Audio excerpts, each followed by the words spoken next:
Cet épisode vous est présenté par les incroyables, les formidables, les inénarrables auditeurs du Rendez-vous Tech qui choisissent de soutenir l'émission sur patreon.com et de lui permettre de garder son indépendance.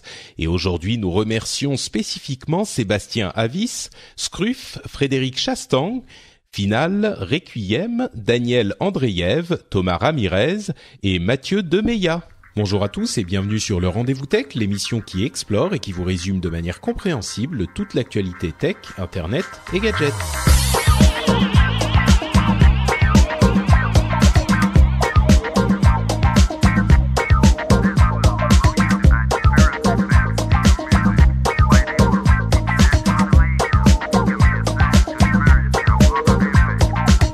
Bonjour à tous et bienvenue dans le Rendez-vous Tech, l'émission qui résume et qui vous explique toutes les 2 semaines l'actualité tech, internet et gadgets.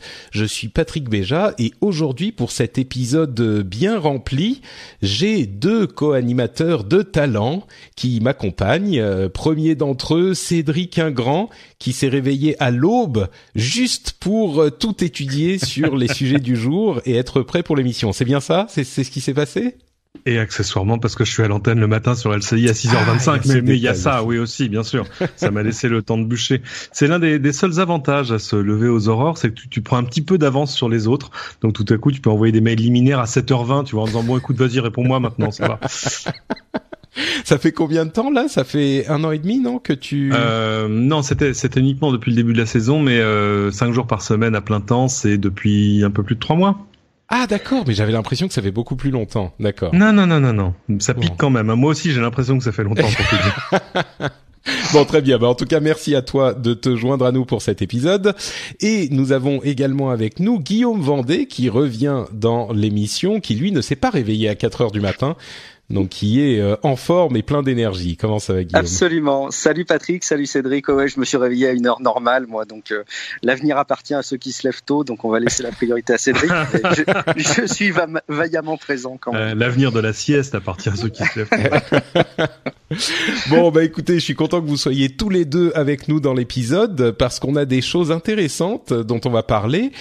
D'une part, un rachat inattendu, mais en même temps logique, mais en même temps surprenant et en même temps cataclysmique pour le reste de l'industrie qu'a fait Amazon. Ils ont racheté Whole Foods, une vraie chaîne de boutiques physiques. On va vous en parler.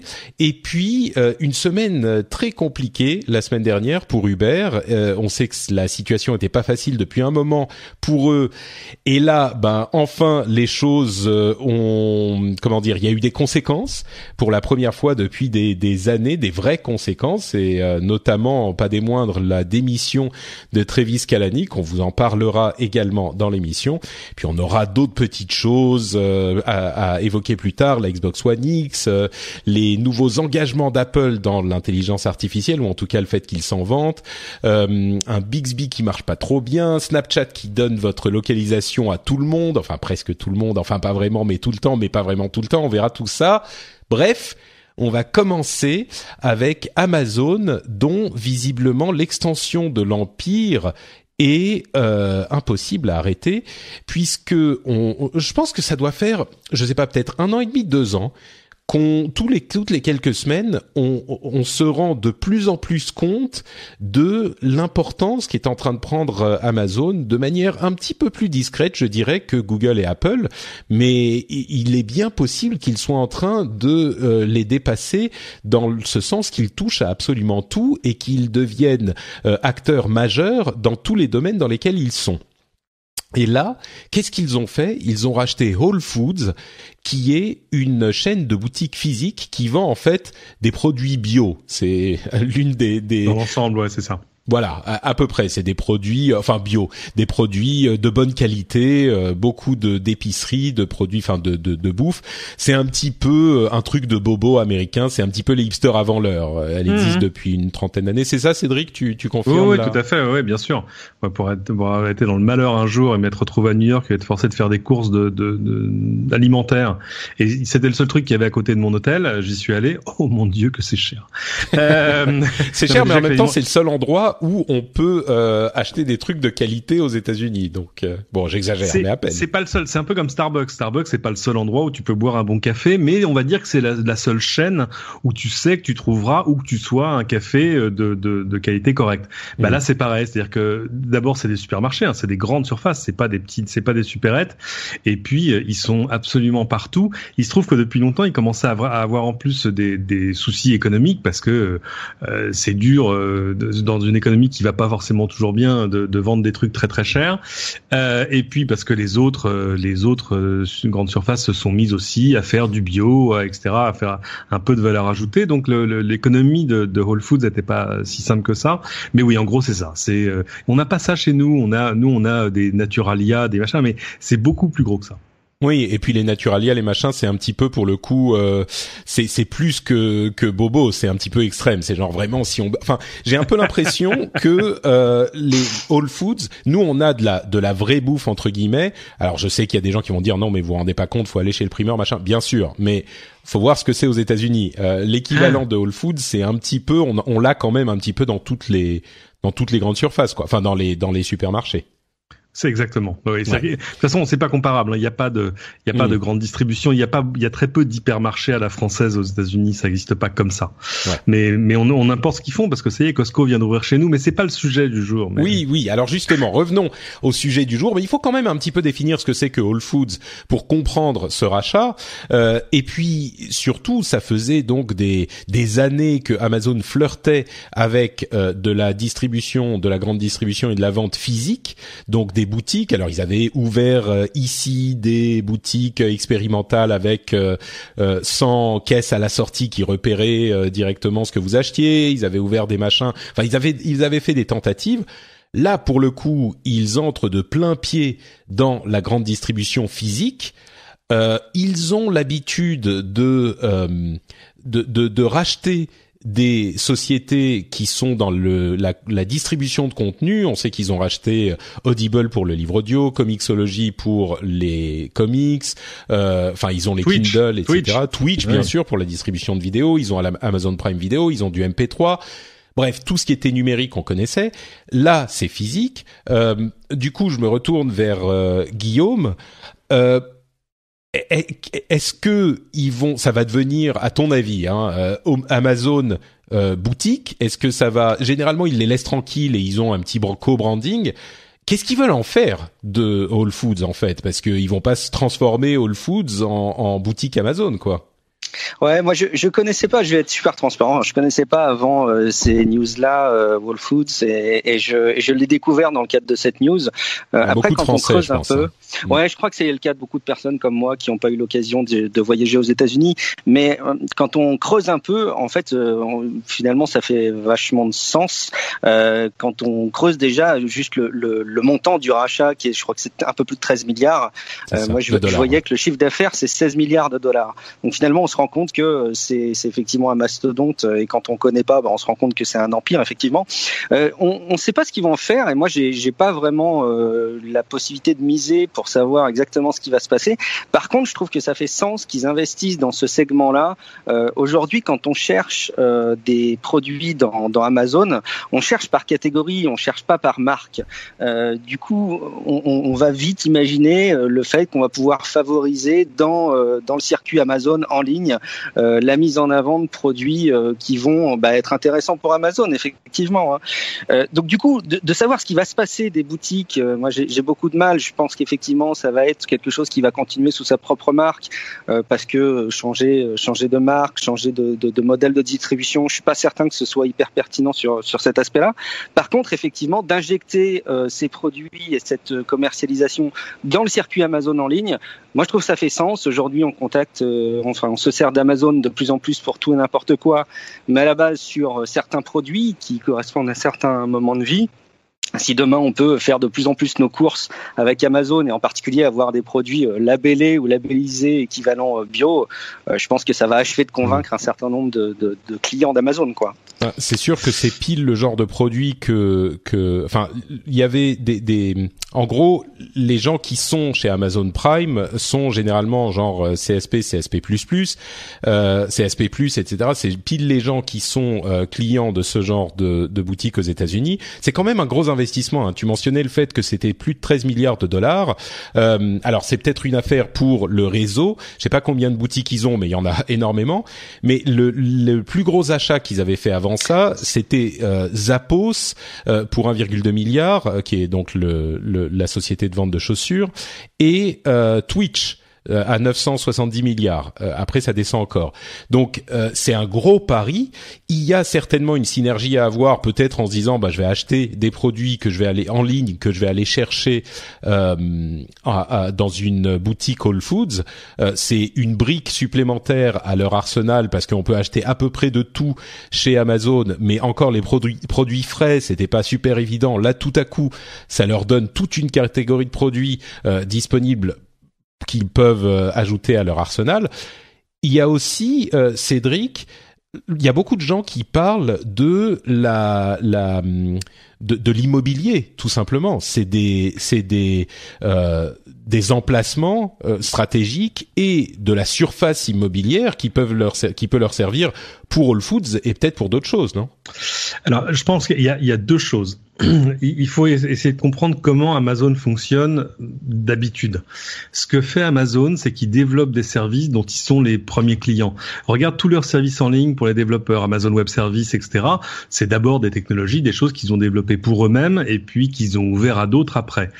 Parmi les hypothèses les plus intéressantes que j'ai lues depuis l'annonce du rachat, il y a l'idée que en ayant tout à coup ces implantations locales, ça allait aider des services qui n'existent que là-bas, comme Amazon Fresh, qui te livre déjà des produits frais à la maison, et ça permet de développer une infrastructure qui va permettre de vendre des produits vendus par Amazon, mais aussi pourquoi pas les produits d'autres. Amazon aujourd'hui, il vend ses propres produits et puis il vend aussi pour des milliers, des millions de vendeurs qui utilisent sa plateforme. Et ça, c'est un modèle qui réplique service après service. C'est-à-dire que c'est rare qu'ils développent quelque chose uniquement pour eux. Là où avoir des magasins physiques peut aussi avoir un intérêt, c'est qu'il y a quelques mois, au début de l'année, il y a 6 mois, ils nous faisaient la démo de ce que serait selon eux un magasin du futur. Ils en ont ouvert un à Seattle, c'est-à-dire ce magasin où il y a plus de caisse, tu rentres, tu prends les choses, tu les mets dans ton panier. Il te repère avec les caméras, et il voit ce que tu mets dans ton panier. Ou toutes sortes de capteurs, etc. On voit ce que tu mets dans ton panier, ou on le scanne automatiquement quand tu passes à côté de lecteurs RFID ou peu importe d'ailleurs. Et tu sors et tout à coup tu as une notification sur ton appli Amazon qui te dit tu viens de dépenser 42 €, clique ici. Voilà. Et donc tout à coup ils l'ont pas acheté pour vendre des graines d'épeautre. Tu vois, c'est pas ça. Le but était pas de vendre de l'infusion de fleurs de framboise, quoi. Et donc ils l'ont acheté parce que, à mon avis, il y a cette implantation partout qui peut les aider. Que déjà en soi, c'est un segment de marché un petit peu haut de gamme qui doit leur plaire, parce que de toute façon, ils allaient pas racheter Walmart, c'était pas possible. Oui, Walmart, pour ceux qui savent pas, c'est la chaîne, l'énorme chaîne qui est beaucoup plus comment dire, beaucoup plus populaire, on va dire. Populaire dans le sens, c'est populaire auprès des classes populaires. C'est le truc où tu vas acheter tes packs de bière par 48, quoi. Ça c'est Costco par 40 minutes, par 12 ou 24, ouais, c'est Walmart, c'est, imaginez, Carrefour plus Auchan, quoi. Et donc ça c'est pas possible, sachant qu'évidemment il y a une course à mort qui est lancée depuis longtemps, parce que Walmart sait bien que le danger vient pas de ses concurrents de la grande distribution traditionnelle, mais plutôt d'un Amazon. Tu disais un truc vachement intéressant tout à l'heure, on disait on a vu Apple exploser, on a vu tout ça exploser, on a vu la révolution du smartphone, on a vu tout ça. On n'a pas vu Amazon se transformer en un behemoth, comme on dit en anglais, tu vois, en espèce de un mastodonte, un mastodonte, voilà. Ouais. Tout simplement parce que ça se fait de manière pas visible. Moi, ce matin, j'ai reçu un truc d'Amazon. Toi, t'en sais rien. À la limite, si tu passes chez moi, tu verras un truc sur l'étagère. Tu sais pas d'où ça vient. Bref, quand tu disais tout à l'heure que les clients Amazon Prime sont un segment supérieur de la population, c'est peut-être vrai chez nous. C'est probablement beaucoup moins vrai aux États-Unis, où on estime qu'il y en aurait près de 70 millions. 70 millions de clients Prime. T'imagines, sur un pays qui a 360 millions d'habitants, donc il faut réfléchir au client Prime comme un ménage, pas une personne. Donc non, je pense qu'Amazon a juste décidé de devenir la société la plus puissante au monde. Mais oui, bien sûr, tant sur la distribution physique que sur la distribution de biens culturels numériques, que sur la distribution de services numériques, de services aux entreprises. Ils ont, si ce n'est déjà fait, une offre pour racheter Slack, mais pour eux, ça c'est presque un petit rachat, c'est quelques milliards. Oui, Slack, ils sont évalués à 9 milliards quand même. Si effectivement ils sont évalués à peu près 5 milliards et Amazon aurait exprimé un intérêt selon certaines sources pour le racheter à 9 milliards.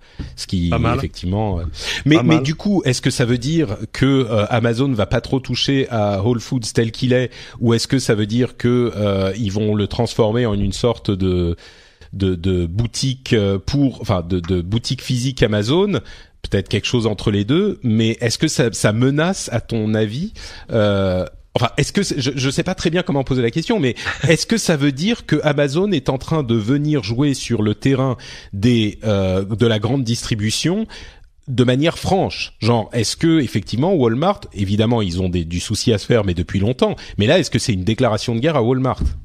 Oui, mais la grande distribution livrée, pas la grande distribution où tu te déplaces, ou alors pour des produits voilà, grande distribution livrée, ils ont déjà. Là, tu te déplaces. Oui, mais ils ont pas la même infrastructure que tu vois, ils avaient apparemment en tout cas des soucis d'infrastructure. Là, ça leur permet de jouer sur les deux tableaux, ce qui est absolument merveilleux pour eux. Mais il faut pas réfléchir à ce rachat comme ils l'ont pas racheté parce que c'était une belle affaire. Ils l'ont racheté parce que c'est une brique qui tient debout dans l'édifice qu'ils sont en train de construire. Ouais. Et je pense effectivement que cet aspect d'immobilier pourrait, quand c'est cohérent, être utilisé pour faire des entrepôts et des plateformes de distribution. Ça leur permet pour le coup d'être présents absolument partout, encore plus que c'était le cas avant. Mais difficile parce que les plateformes de distribution d'ordinaire, tu les mets, tu vois, dans la grande banlieue, alors que là, on parle de choses qui sont des choses de centre-ville. Hein. Whole Foods, c'est même pas des supermarchés de banlieue. Donc oui, quand il y a du centre-ville, mais quand tu pars sur le Midwest, tu vois, quand t'es dans les États où il n'y a pas vraiment de centre-ville, c'est d'accord. Bon, c'est une autre infrastructure. Mais est-ce que alors pour franciser un petit peu la chose, ils font démarrer les drones du toit du supermarché, c'est ça bien, hein, c'est vrai. Pour franciser un petit peu le point de vue, est-ce que du coup ça veut dire que on peut s'imaginer qu'ils reproduiront le schéma ailleurs? Est-ce que Amazon pourrait être intéressé par le rachat de grandes chaînes de distribution européennes également, parce que il y a beaucoup de chaînes de distribution françaises qui sont très présentes en Europe et même en Asie. Est-ce que tu crois que c'est un truc qui est envisageable? C'est difficile parce que ils ont eu un coup de chance entre guillemets de tomber sur un Whole Foods qui était pas dans la meilleure santé de sa vie. S'ils voulaient racheter non pas seulement un Français ou un Anglais ou s'ils voulaient racheter un Européen, des marques européennes de distribution, il y en a pas beaucoup. Je pense à Lidl. En tout cas qui sont présents en France, en Allemagne, en Italie, en Espagne, en Grande-Bretagne, etc. Ou son cousin germain Aldi. Mais là encore c'est un autre jeu. Et il faut pas oublier que ces grandes boîtes américaines sont souvent quand même d'abord très américano-centriques. Donc je pense qu'ils vont arriver le but c'est d'arriver à aller jusqu'au bout de la stratégie avant de la déployer ailleurs. Guillaume, est-ce que tu serais prêt à acheter du Amazon Fresh, des produits frais chez Amazon? Est-ce que on en est déjà là? Ouais, moi je fais mes courses au drive. Moi aujourd'hui, je veux pas raconter ma petite vie dans les détails, mais je commande si. C'est parce que t'es provincial. Absolument, je commande mes courses chez Auchan, chez nous. Et bien sûr, et ça a changé ma vie en quittant Paris, en prenant ma voiture, j'arrive, je lève mon coffre, on me livre et je repars. Et c'est formidable. Mais oui, je suis tout à fait prêt, même demain, je suis tellement Amazon client que je pense que je serai prêt à faire mes courses demain chez Amazon. Et je crois que finalement, c'est un peu le reflet de toute la tendance. Et si je peux essayer d'en tirer une analyse à mon niveau, je me dis que pendant longtemps, on avait deux univers, l'univers en ligne et et la distribution physique avec les boutiques classiques. Et puis il y a eu des tentatives de pont, souvent réussies d'ailleurs. Le Drive dont je parle, c'est un exemple. Mais il y a le click to collect de manière générale. Et puis il y a les ponts dans l'autre sens. Et je crois qu'en fait, on arrive à une période où il faut reconnaître que ça devient incontournable qu'un acteur tel qu'Amazon, qui se prétend vouloir être l'expérience client par excellence, soit capable d'être très très bon fournisseur, une expérience client d'excellence, que ce soit en ligne, que ce soit pour les bouquins depuis de longue date, pour tous les produits technologiques, pour tous les produits en général, pour les vêtements demain, et puis pour la bouffe, que ce soit en ligne ou dans des magasins physiques. Finalement, ça fait très cohérent de se dire que cette entreprise a envie d'être très bonne auprès de tous les clients partout, quoi. Je crois que c'est peut-être la vision qu'on peut en conclure. Moi, j'attends juste une chose, c'est qu'Amazon reprenne la main sur sa chaîne logistique de bout en bout. C'est-à-dire, j'ai envie que ce soit un livreur Amazon qui vienne taper à ma porte, parce qu'une chose est sûre, lui, il viendra taper à ma porte. Il ne laissera pas des bouts de carton sans intérêt dans ma boîte, genre, ah, vous étiez pas là. Non, mais attends, on était 5 dans la maison, tu n'as pas sonné. Monsieur Chronopost, tu te reconnais, tu sais de qui je parle. Oui, il y a différentes personnes qui ont différents niveaux d'expérience avec différentes sociétés de livraison, mais effectivement, je crois que c'est la prochaine étape.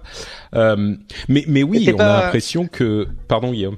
Non, Cédric, t'es pas devenu le meilleur ami de ton bar tabac en bas de chez toi qui fait relais colis, du coup? Parce que alors, je viens tous les jours les voir. Je suis le meilleur pote du pressing, à qui je file aucun business pourtant, parce que je mets pas grand chose au pressing. Enfin, j'ai un autre service pour ça, mais et par contre, quand c'est c'est UPS, alors c'est pas grave, je vais aller non, UPS c'est pas le même, c'est à l'autre bout de la ville. C'est fort pratique, je suis fou de joie. Mais par contre, il faut connaître une chose, c'est quand j'ai le moindre doute, il m'arrive une fois, peut-être 2 fois par an, d'appeler Amazon, et là le service est quand même fucking amazing, quoi. J'avoue que moi j'en parlais sur Twitter il y a quelques jours. J'ai eu un souci avec mon iPad qui marchait pas très bien. Je suis allé chez Apple. Je venais de l'acheter, hein. Je l'avais acheté 2 jours avant. Je suis allé et je me suis dit je vais leur expliquer ce qui va pas. Je commence à expliquer. Ils me disent non, monsieur, allez-y, on vous le change. Mais t'as même pas besoin de. Et c'est vrai que. Non. C'est une expérience qu'on retrouve chez Amazon. C'est les 2 sociétés chez lesquelles j'ai eu cette expérience, et c'est un vecteur de fidélisation absolument incroyable. Moi, Amazon, dont j'avais une image relativement, on va dire, neutre moins il y a encore quelques années, toutes ces expériences-là, m'ont complètement fidélisé. Mais bon, pour conclure sur cette histoire de présence physique, présence numérique, je crois qu'il y a effectivement eu un moment il y a quelques années où on s'est dit les boutiques physiques vont disparaître, ça sera des showrooms, ça sera bon. Et je crois qu'on est en train de se rendre compte que c'est pas le cas, et que Amazon le voit peut-être encore mieux que d'autres, et qu'ils se disent c'est un autre truc que j'ai lu ailleurs, ils veulent devenir Walmart avant que Walmart n'ait le temps de devenir Amazon. Et je crois qu'il y a beaucoup de justesse dans cette analyse. Ils ont besoin, c'est pas juste qu'ils se sont dit on a une opportunité là de récupérer Whole Foods, comme tu disais Cédric, c'est pas que c'est une super affaire, c'est juste qu'ils se rendent compte que s'ils veulent continuer à grandir, et ces grandes sociétés américaines ont toujours besoin de continuer à grandir, mais s'ils veulent survivre les prochaines 20-30 ans, les prochains 20-30 ans, ils ont besoin aussi d'une présence physique. Et là, en 13 milliards, ce qui est pour eux en tant que géants de l'industrie pas énorme non plus, c'est en un tour de main une présence physique partout, et ils ont l'habitude d'intégrer des sociétés qui sont très différentes d'une manière complètement réussie, ce qui est pas facile, et ils l'ont déjà fait à de nombreuses reprises. Donc mais je crois que c'est surtout le fait surtout le fait que Amazon se dit on a besoin d'une présence physique en plus de tous les autres avantages que ça donne. Absolument. Il y a des effets intéressants qu'on voit aux États-Unis. On voit les shopping malls qui ferment les uns après les autres. Il y a des chaînes de magasins entières qui sont qui sont à je pense à Sears, je pense à d'autres. Et alors ça, c'est les effets attendus, parce qu'on se dit oui, évidemment, commerce en ligne, tout ça, sur des biens d'équipement, sur, tu vois, moi ça m'intéresse pas d'aller dans un magasin pour acheter un aspirateur. Ça m'intéresse d'aller en ligne, de voir 4 modèles, de dire c'est celui-là le bon, de cliquer, c'est livré. Sur l'alimentaire, c'est un autre jeu. Mais je lisais un truc absolument passionnant ce matin sur un effet induit et presque inattendu du commerce en ligne, la baisse des ventes de chewing-gum. Oui, j'ai vu ça aussi, oui. 7% de baisse juste sur l'année écoulée chez Hollywood Chewing Gum et les autres. Pourquoi ? Parce que si tu passes pas à la caisse, t'achèteras pas de chewing gum et puis voilà. C'est ça. Les chewing gums se vendent en bout de caisse quand t'as déjà tout acheté et voilà. Et en plus les gens sont occupés par leur smartphone, donc ils sont moins, même quand ils y sont, ils sont moins prompts à... D'ailleurs, entre parenthèses, pour conclure, Amazon est en train de tester le service Wardrobe, donc comment ça se traduit en français Wardrobe? Garde-robe, voilà, c'était compliqué. Qui permet aux clients de commander 15 pièces de 15 vêtements, ils essayent ce qu'ils veulent, ils gardent ce qu'ils veulent et ils renvoient les autres avec bien sûr des réductions s'ils en gardent 4 ou 5. Il y avait d'autres sociétés qui faisaient ce genre de choses, mais Amazon est dans ce domaine aussi parce que le problème quand tu veux acheter un vêtement, c'est que t'es pas sûr qu'il taille, t'es pas sûr que machin. Là, t'en achètes 15, ils t'envoient tout déjà pour te le renvoyer. On voit bien que t'es pas une fille, hein, ça existe déjà. Bien sûr. Comment ça s'appelle? Ma femme l'utilise beaucoup. Oui. Non, mais ce que je veux dire, à mort. Ce que je veux dire, c'est qu'Amazon se lance même dans ce segment, tu vois, oui, et que du coup, ils sont vraiment présents partout, même dans des segments où on se dit peut-être c'est un peu plus compliqué, quoi. Mais effectivement, il y a une solution qui a été trouvée, le fait de pouvoir envoyer facilement et bon, bref, avançons sur Uber après cette constatation supplémentaire de l'avancée vers la domination du monde d'Amazon. Uber, eux aussi, sont un petit peu les maîtres du monde, sauf que il y a eu un caillou de plus sur la route qui a fini par faire dérailler la voiture. Comment c'est, les VTC? Non, les je sais VTC. Plus. C'est ça, VTC. Oui, je sais pas pourquoi je pensais que c'était des vélos. C'est les vélos, c'est autre chose. Donc le VTC. Et donc, ce qui s'est passé, c'est que il y a eu un rapport qui a été rendu par comment il s'appelle ? C'est le rapport Holder. C'est Eric Holder, qui était un ancien ministre de la Justice. Ouais. Voilà, aux États-Unis, auquel Uber avait commandé un rapport avec des recommandations sur, en gros, comment arrêter la catastrophe d'image et d'affaires de sexisme, de scandale qu'il y avait eu chez Uber. Il a trouvé la solution. Alors, il a rendu son rapport effectivement avec un certain nombre de recommandations. Plusieurs recommandations. Déjà, avant même de parler de la démission de Travis Kalanick, j'aimerais qu'on commente un petit peu certaines des recommandations qu'il a fait. Des trucs classiques. Il a proposé un comité qui va surveiller les agissements du board, réévaluer les valeurs culturelles entre guillemets de l'entreprise, et puis des trucs qui sont un petit peu plus, disons, surprenants. Interdire les relations entre employés et managers, employés et boss, les relations sexuelles ou même amoureuses, bien sûr, comme c'est déjà le cas souvent, et même réduire, il dit pas supprimer, mais réduire la consommation d'alcool aux événements de boulot. Non mais là, mais c'est ça les entreprises de transport, tu sais. Mais enfin, je sais pas. Vous travaillez tous les deux dans des vraies sociétés, Guillaume. Oui. Le réduction, peut-être que je suis en train de pointer du doigt le truc qui est le plus ridicule. Mais enfin, réduire la consommation d'alcool aux événements de boulot. Je sais pas si t'as lu les descriptions de comment se passaient ces événements de boulot, mais ça ressemblait plus à des événements de frat boys américains mais on dirait que ça ressemble plus finalement à des interventions d'un conseil de discipline d'un collège avec des abus en fin d'année, quoi. T'as l'impression qu'effectivement il y a eu des dérives entre collégiens qui sont allés un peu trop loin et on a l'impression que la direction du collège tape un peu du poing sur la table et essaye de remettre un peu les choses dans le bon chemin. Je sais pas si l'image est très valable, mais on voit bien qu'il y avait une culture très je sais pas décrire dire ça, mais ouais, un truc de frat boys, quoi. C'est un peu ça. C'est comme ça que c'est décrit généralement, oui. C'est ça, on va dire d'étudiants un peu attardés au sens qui sont restés étudiants un peu plus longtemps, avec une culture assez festive. Moi, je me souviens de ce bout de mail de Travis Kalanick que j'avais pu lire où il disait ils allaient tous faire une fête pour je sais pas quoi, etc.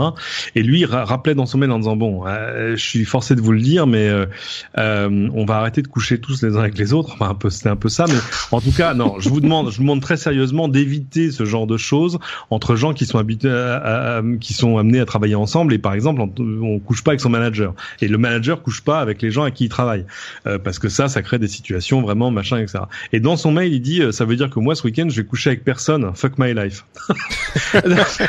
Mais c'est ça qui est hallucinant. Il y a vraiment, enfin, on se rendait bien compte. C'est clair qu'on n'est pas chez AXA là. Hein, c'est clair. Ça c'est sûr, oui. Mais on se rendait bien compte effectivement qu'il y avait une culture. Enfin, les scandales qu'on avait vus arriver chez Uber depuis des années. On sentait bien que ça venait d'une culture particulière quand même. Là, on en a eu plusieurs exemples qui étaient affligeants. Enfin, c'était lamentable. On a d'ailleurs quelques jours après le moment où ils ont rendu le rapport et où on a commencé à le commenter, le board qui se réunit et Arianna Huffington qui fait partie du board qui commence à dire il faudrait plus de femmes dans le board parce que il faut que la culture change et ça commence par le haut, blabla. Et l'un des partenaires du board, David Bonderman pour ne pas le citer, qui lui dit oui enfin s'il y a plus de femmes dans le board, ça voudra surtout dire qu'il y aura plus de blabla. Mais ça. Tu te dis, ça, c'est genre, mais plus de papotes, ça. Ce sera chiant quand il faudra déplacer des meubles lourds. Oui, c'est ça. Enfin, mais, non, mais vraiment, mais tu sais, le pire, c'est que ils sont dans une réunion du board où ils sont en train de discuter des problèmes systémiques de sexisme dans la société et des scandales que ça, et des scandales et des problèmes que ça pose pour la société et pour ses employés. Dans ce contexte, le type qui fait une remarque sexiste à 2 balles à Arianna Huffington dans le board quand elle est en train de dire qu'il faut plus de... Non mais enfin, on marche sur la tête. Faut en avoir une paire sérieusement accrochée pour faire un truc pareil. Mais c'est-à-dire qu'il peut pas... il a pas d'excuse. Il connaît le contexte du moment où il s'exprime. Enfin, tu vois, il y a des moments pour ce genre d'humour. Je suis de moins en moins d'ailleurs. Mais t'as l'impression que le board, c'est... Enfin, l'image que j'en ai, c'est les bureaux de Mad Men, tu vois. Où il y a de l'alcool sous le bureau, on regarde le cul des filles quand on le touche pas, tout ça. Non, c'est quand même particulier, quoi. Et on voit bien que de fait, c'était donc pas juste Travis Kalanick. Il y a un problème de culture plus général que ça.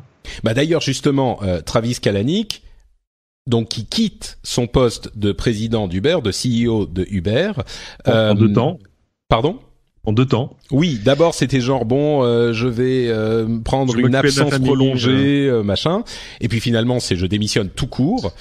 Beaucoup de pression, visiblement, d'après tout ce qu'on a entendu, c'est pas si surprenant.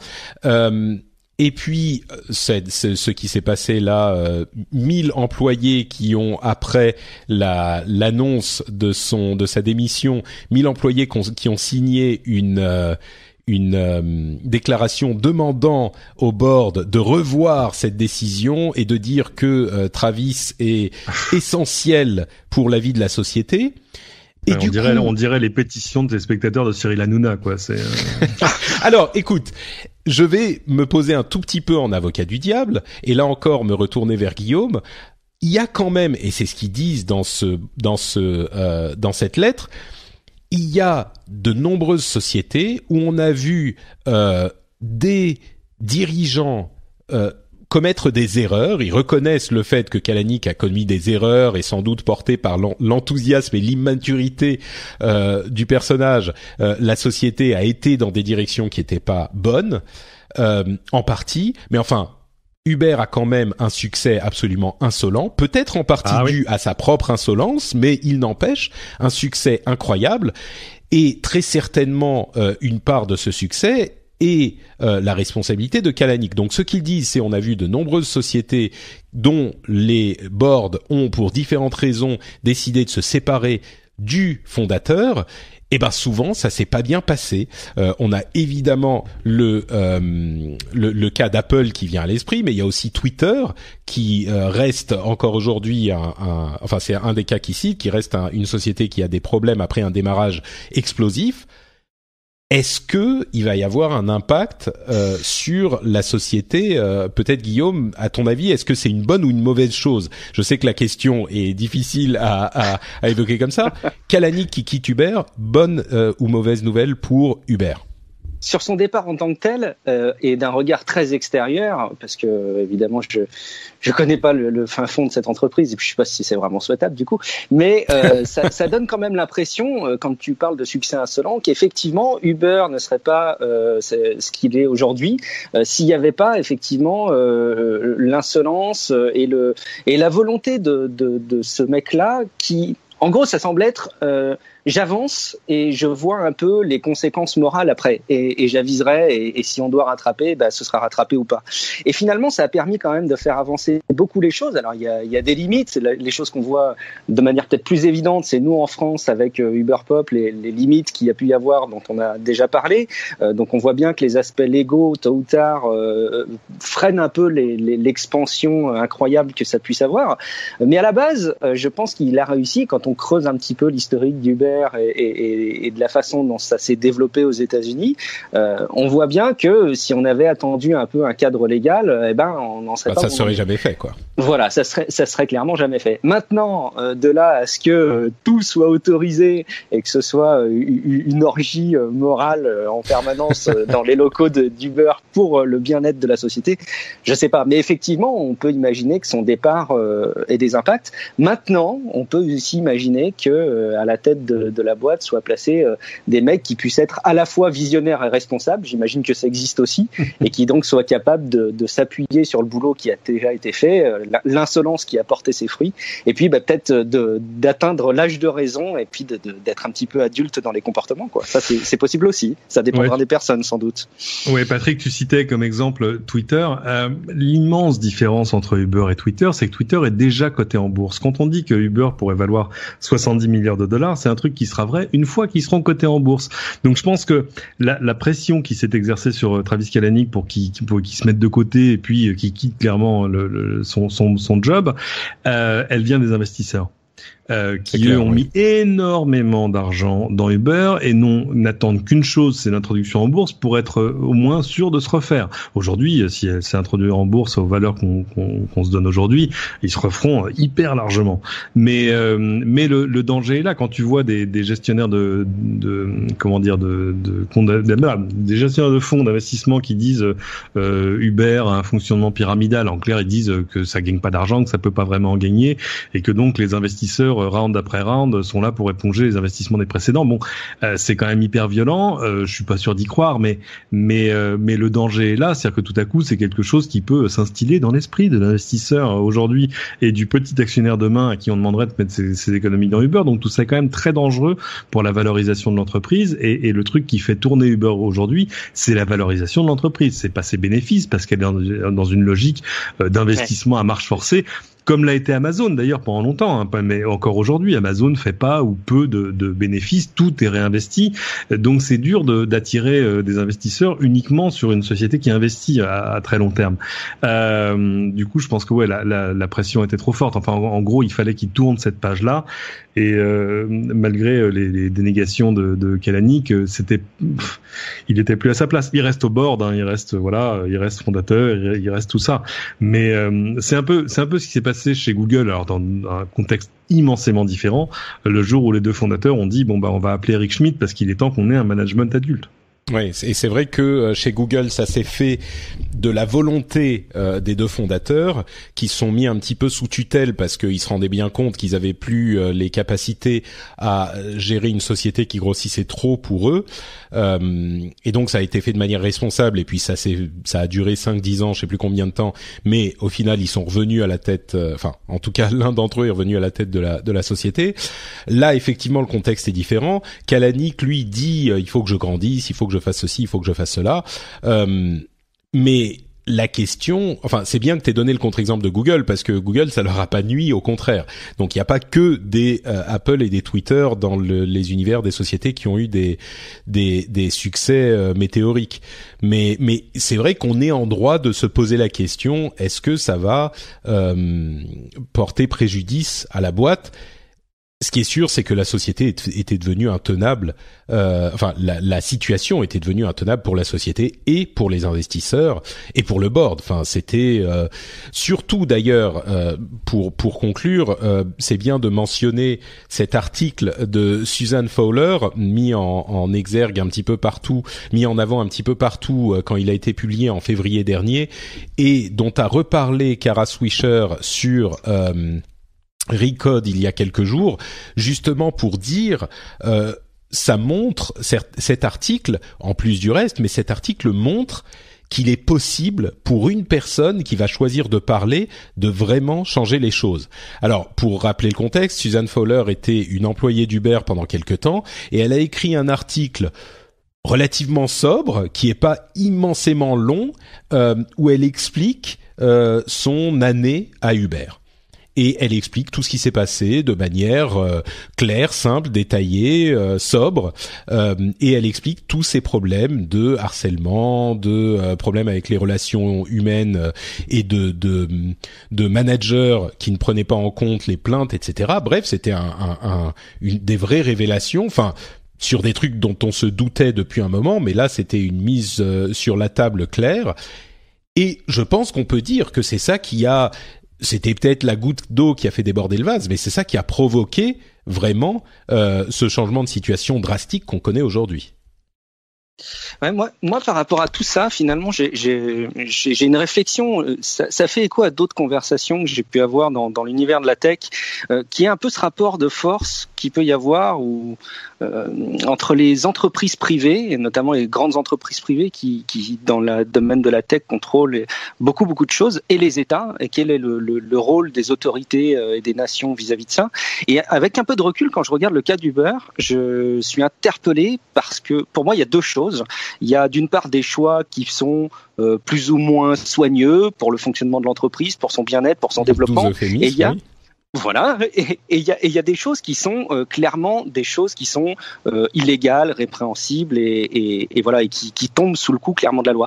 Ça me donne un peu l'impression, cette situation, je connais probablement pas tous les détails, hein, mais que il y a un certain recul de la part des autorités. Je caricature un peu en disant que ça donne l'impression qu'Uber est une zone de non-droit, et donc ça laisse imaginer qu'aujourd'hui il y a des entreprises privées, des grandes entreprises privées avec des fortes valorisations, qui ont des actions incroyables sur le quotidien des gens, dans lesquels il y a finalement une espèce de zone où la loi est pas tout à fait la même qu'ailleurs, et où les autorités ont pas forcément mis les pieds. Alors je pense qu'il y a plein de choses là-dedans, hein. Il y a de la culture américaine que je connais peut-être pas très bien, l'univers de la Silicon Valley qui est peut-être aussi bien particulier, mais je suis très interpellé de voir que en France, alors évidemment il y a pas d'Uber en France, mais j'imagine qu'une situation avec des harcèlements systématiques sur le plan sexuel par des employés, mais finalement on parlerait pas tant de la démission du CEO que des plaintes et que du suivi au tribunal, quoi. Ça m'interpelle vachement. Ouais, je dirais deux choses à ce propos. Pour clarifier, tu parles effectivement des problèmes internes de la société, pas des problèmes de transport et des taxis. C'est une autre question. Ouais. Les questions de harcèlement, je crois qu'il y a plusieurs choses. Effectivement, on se rend pas bien compte à quel point aux États-Unis le sexisme est encore plus présent et encore plus un problème que ça ne l'est en France. Et ça, je crois que culturellement, en France, c'est plus un problème qu'ailleurs. Moi, étant dans les pays nordiques, où encore la situation n'est pas parfaite, je peux vous dire que la France est assez affligeante par certains aspects, même si, les choses vont dans le bon sens. Aux États-Unis, c'est bien pire. Mais pour ce qui est de la question, comme tu le dis, d'une zone de non-droit, moi, je pense pas. Je pense que il y a une action des tribunaux qui peut avoir lieu. En l'occurrence, je sais pas s'il y a des actions en cours encore envers Uber, mais il n'y a pas eu d'intervention, non pas du gouvernement, mais des tribunaux, c'est parce qu'il n'y a pas eu de procès qui a été intenté, et ça aurait, c'est tout à fait possible. N'est-ce pas, Cédric? Je pense pas que là on soit dans un contexte où il y a une impunité d'Uber face aux tribunaux. On est d'accord? Non, il y a une culture. C'est pour ça que je rappelais Mad Men, c'est-à-dire que c'est un peu pareil. C'est difficile non mais c'est ça, parce que voilà quelque chose qui parlera à peu près aux gens quand ils l'ont vu, c'est-à-dire que une culture de sexisme ordinaire, même bienveillant, tu vois ce que je veux dire, pour tenter que le sexisme puisse être bienveillant, enfin même que enfin bref, bon. Non mais je comprends ce que tu veux dire. Oui, c'est genre tu vois ce que je veux dire. Si l'éternelle question quand on rentre dans les détails, si tu fais un compliment sur les vêtements ou l'apparence d'une collègue quand tu es un manager, est-ce que c'est un vrai compliment ou est-ce que c'est du harcèlement? Là, on arrive sur les détails, effectivement, qui sont toujours difficiles à trancher. On est pile sur la ligne où on sait pas très bien de quel côté de la ligne on se situe, quoi. Le truc qui fait que, je sais pas, moi, on m'a appris à ouvrir la porte aux gens, hommes ou femmes d'ailleurs souvent, et donc il m'arrive souvent d'ouvrir la porte, voilà. Et ici, ça se passe bien, enfin bon. Et j'ai quand même eu le cas une ou deux fois au Québec. Je tenais la porte à des dames qui me regardaient, genre, qu'est-ce qu'il me veut et là, tu t'aperçois que voilà, il y a juste une espèce de différence culturelle, pas très grave, mais où tu te dis, précisons. Ok, je le fais plus. Précisons que, je pense que c'est clair, mais rappelons-le quand même, dans le cas d'Uber, c'était pas on tient la porte, hein. On est bien d'accord. C'était des problèmes. C'est le curseur mouvant de ce qui est normal, pas normal, acceptable, pas acceptable. Et puis le fait que c'est quand même c'était en tout cas dans l'ensemble une boîte de mecs, quoi. Tu vois. Oui, une boîte de mecs, ils appellent ça la bro culture. C'est un petit peu les frat boys, les garçons des fraternity aux États-Unis, des fraternités. Oui, c'est ça. Mais il faut aller lire la lettre le blog post original de Susan Fowler pour voir la profondeur du problème. C'est-à-dire que c'est ahurissant. En clair, elle a eu des soucis de simili harcèlement, de tout ça, de trucs pas vraiment voilà. Et quand c'était que le début de son problème, c'est quand elle a commencé à s'en plaindre que là les vrais problèmes sont arrivés et ça c'est inacceptable. Bon, concluons quand même sur une relative touche de positif avec Uber. Ils ont lancé une opération communication qu'ils ont appelée 180 jours de changement. Et donc ils veulent un petit peu se redorer leur image, ce qui est peut-être une bonne idée. Et l'une des premières choses qu'ils ont mis en place, c'est un test de pourboire pour les chauffeurs. Il y a d'autres sociétés qui faisaient déjà ça. Uber a toujours dit qu'il ne voulait pas mettre en place la chose parce que eux faisaient que l'intermédiaire et que si tu voulais donner un pourboire, bah tu pouvais le faire à ton chauffeur. Enfin bref, ils voulaient pas se mêler de ça. Là, ils ont mis en place le système en test dans 3 villes américaines. Alors évidemment, le pourboire du coup va passer par le paiement du Uber. Est-ce que ça va nécessiter une taxation comme c'est le cas sur le salaire? Est-ce que ça va... Enfin bref, ça pose plein de questions, mais il n'empêche, ils sont en train de tester le fait d'attribuer un pourboire aux chauffeurs, ce qui est une bonne chose. On est d'accord, c'est cool, non? Non. D'accord. Pourquoi? Bah non, parce que je déteste les pourboires, parce que, enfin, tu vois, personne m'envoie un pourboire parce que j'ai fait un chouette papier. Enfin, tu vois, ça n'a pas de sens. Je fais des choses parce que j'aime mon métier, mais parce que j'ai un salaire à la fin du mois et ça, enfin, tu connais mieux le Japon encore que moi.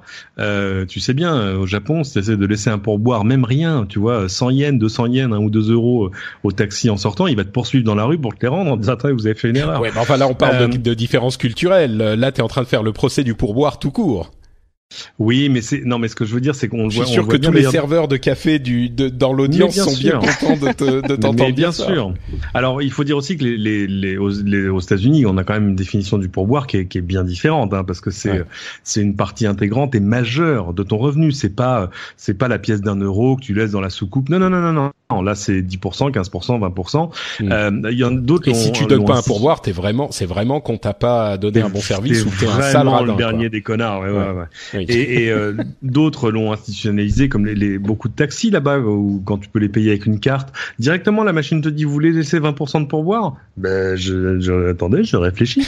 Non, mais ce que je veux dire, c'est que dans toutes les mesures qui ont été annoncées, elles sont destinées à faire plaisir aux chauffeurs, des chauffeurs qui se plaignent parce qu'évidemment, Uber a baissé ses prix et augmenté ses commissions. Donc on comprend, il y a quand même une bonne grosse grogne des chauffeurs. Du coup, Uber leur cède pas mal de trucs sur le temps d'attente qui pourrait devenir payant pour le client, sur sur pas mal de choses qui leur arrangeraient la vie et qui pourraient leur rapporter un peu d'argent, mais sans toucher à ce qu'était le cœur de la contention entre Uber et ses chauffeurs, c'est-à-dire la commission qui est passée, je crois, de 20 à 25%. Donc ce que tu dis en fait, c'est plutôt que de donner des miettes avec un pourboire, peut-être qu'il faudrait revoir le salaire la méthode de paiement des c'est-à-dire tout à coup le fait que des chauffeurs soient bien ou mal payés devient ton problème à toi le client. Ouais. Effectivement, vu comme ça.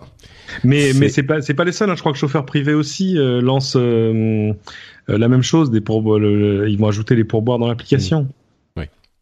Bon, écoutez, on vous laissera juge alors de la qualité de ce premier changement, et puis ils en annoncent 180 jours, donc on va avoir 6 mois de changement chez Uber. J'ai hâte de voir ce que sera Uber dans 6 mois après ces nombreux changements. Et on va donc continuer à avancer, mais avant de parler des news et rumeurs qui ont peuplé l'actualité ces dernières 2 semaines, on va quand même prendre une toute petite minute pour remercier les auditeurs, ceux d'entre vous qui décident, eux, de laisser non pas un pourboire, parce que ce n'est pas un pourboire que vous pouvez laisser à l'émission, mais bien un financement plein et entier quand vous allez sur patreon.com/rdvtech, puisque vous le savez, cette émission, elle n'est financée que par ceux qui choisissent de le faire. C'est une émission qui est disponible gratuitement pour tout le monde, et que certains auditeurs, tous les auditeurs peuvent choisir de payer quand même.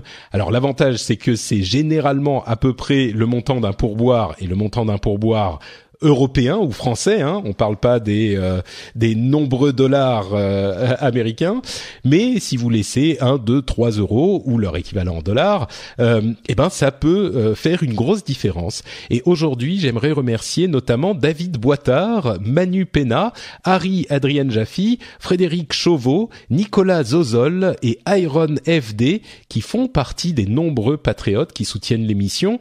Et je voulais aussi lire un commentaire que m'a envoyé Xavier, qui m'a beaucoup fait rire. Il me dit: salut Patrick, juste un petit message pour te dire merci et une petite anecdote sympa. Dimanche matin, après être rentré du travail, on discutait avec ma femme quand je lui ai sorti tout naturellement: j'en parlais justement ce matin avec Patrick et Jérôme.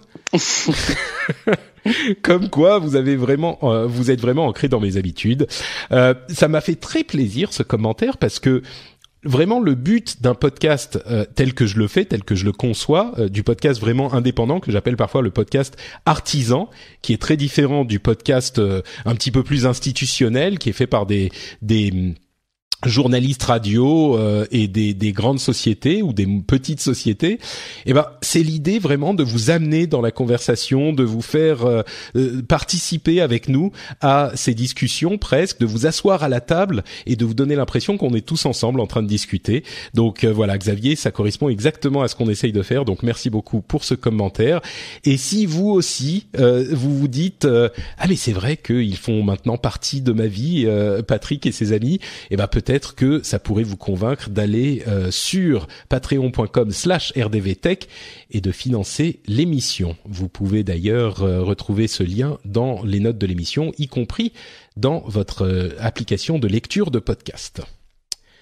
Bon, passons donc aux news et aux rumeurs, avec notamment l'annonce de la Xbox One X de Microsoft qui a été présentée à l'E3. Alors c'était anciennement le projet Scorpio. On en a beaucoup parlé dans le rendez-vous jeu, donc si vous voulez une longue explication de tout ça, vous pouvez aller écouter du côté du rendez-vous jeu. Mais en gros, c'est une console qui est très puissante, qui fait de la 4K, y compris pour tous les jeux, qui sera disponible le 7 novembre, entièrement rétro et forward compatible avec la Xbox One classique. Donc c'est vraiment la même classe de console, tous les jeux seront disponibles sur les deux machines, mais ils tourneront mieux sur la Xbox One. Elle coûte un petit peu plus cher que la console classique, elle coûte $500, donc on imagine autour de 500 €. Moi, mon analyse, c'est que ça va pas vraiment changer le marché. C'est un petit peu comme la PlayStation 4 Pro en plus puissant, mais PlayStation 4 Pro qui a pas changé le marché de la PlayStation. Ils en vendent d'ailleurs que 1 sur 5 des machines Pro. Là, j'imagine qu'ils en attendent à peu près le même ratio. Donc ça change pas grand-chose, mais ça donne une option à ceux qui veulent plus de fidélité graphique, on va dire. Cédric? Ah oui, tous ces gens qui à Noël vont acheter une télé, ou qui l'ont déjà fait d'ailleurs, parce que c'est vrai que les prix se sont effondrés. Aujourd'hui, t'achètes des télé 4K 50, 60 pouces à autour de 1 000 €. Et donc tu veux lui donner à manger, quoi. Bah ouais, tout à coup t'es un peu frustré parce que c'est pas la télé qui t'apporte du 4K. Bon, il y a Netflix, mais bon, ouais, c'est pas. C'est du 4K moins, quoi. Ouais, non, mais c'est du 4K un peu compressé. Enfin voilà, t'as pas le Blu-ray 4K est encore extrêmement balbutiant. Donc il y a vraiment que le jeu qui va pouvoir t'apporter vraiment l'expérience de ce que te promet ton écran. Du coup, oui, bien sûr. Mais je suis d'accord sur le fait que c'est bon. S'ils avaient pas fait une grosse conf, on aurait pu appeler ça une silent release. Tu vois ce que je veux dire? C'est on a fait une mise à jour. Bon, c'est surtout une mise à jour technique. C'est un peu l'ancien iMac versus le nouvel iMac, quoi. Guillaume, même analyse? Ouais, moi, alors je suis pas extra gamer, hein, donc je regarde tout ça avec un œil extérieur. Le fait, mais justement, c'est quand même intéressant. Est-ce que pour toi, ça a un impact, ce genre de truc, quoi? Moi, ça me passe, pour être transparent, ça me passe complètement au-dessus, qui est cette nouvelle version de Xbox. Oui. Je pense qu'on n'en est pas là pour choisir une console. Moi, je fais partie de ces gens-là qui, ayant des enfants, je préfère me poser la question de quel Mario je vais pouvoir faire avec eux, donc plutôt de me tourner vers la Switch. Donc, je suis très loin de la puissance.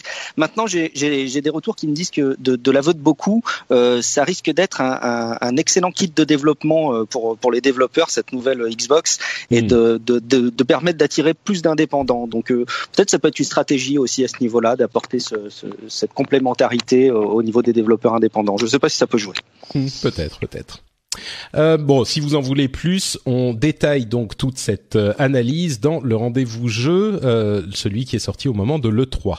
Et pas celui des slackers, enfin même s'ils en parlent eux aussi bien sûr. On a eu un épisode spécial du rendez-vous jeu avec 4 slackers qui se sont réunis pour parler de l'E3. C'est le moment de la fête de l'E3, c'est la fête pour tout le monde. Apple a fait quelque chose un tout petit peu surprenant. Ah, d'ailleurs, avant ça, je voulais parler de l'intelligence artificielle, mais il y a une chose intéressante dans l'annonce qu'on a eue de iOS 11, qu'ils vont bloquer les trackers dans Safari.